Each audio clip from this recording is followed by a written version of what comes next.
Okay, we're on the south side of the home, and this is the condensing unit on the south side of the home, and it is a 5-ton system. Let me write that down, my notes.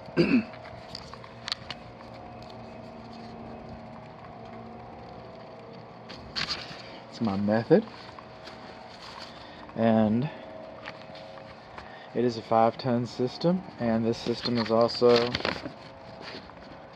18 years old. This equipment is engineered on paper to last 20 years. It might last 35. And it might not even, I haven't turned it on yet, it might not be working today. Alright? But Las Vegas gives you 14.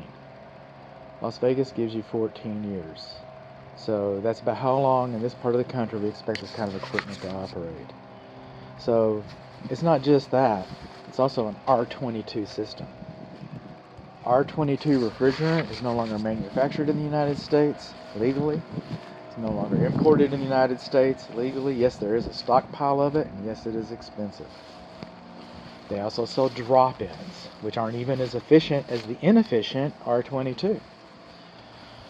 And they're expensive as well, and if you have somebody convince you that a drop-in is the thing for you, you might as well put that guy on payroll because nobody's going to want to follow him. In fact, in regard to this condensing unit, just about any technician that comes over here to service this is going to, rightfully so, is going to encourage you that it's time to update.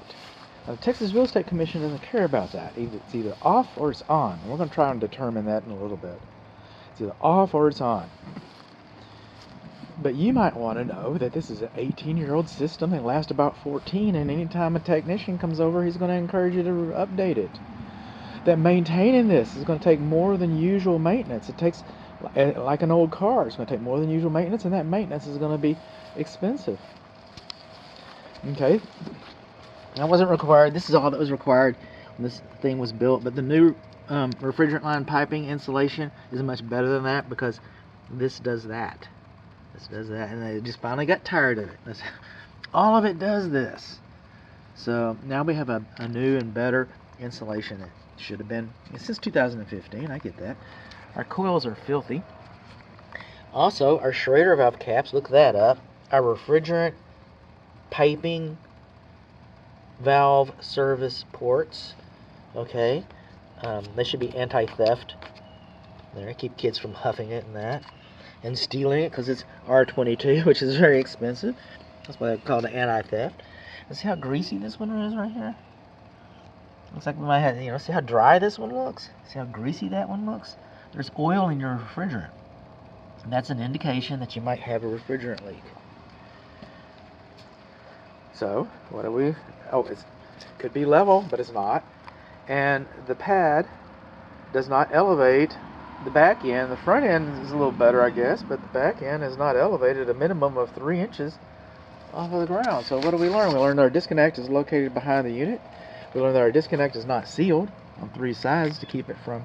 We learned that we do not have a receptacle outlet, a service outlet. They weren't required when this home was built, but we don't have a service outlet, so that the technician comes in and he needs to pull a vacuum or something. You're going to be getting an extension cord through the window or something. We learned that the pad's not level. We learned that the pad doesn't elevate the unit over 3 inches. We learned that our coils are dirty. We learned that we do not have anti-theft Schrader valve caps, and we possibly have a leak here. It looks like we do.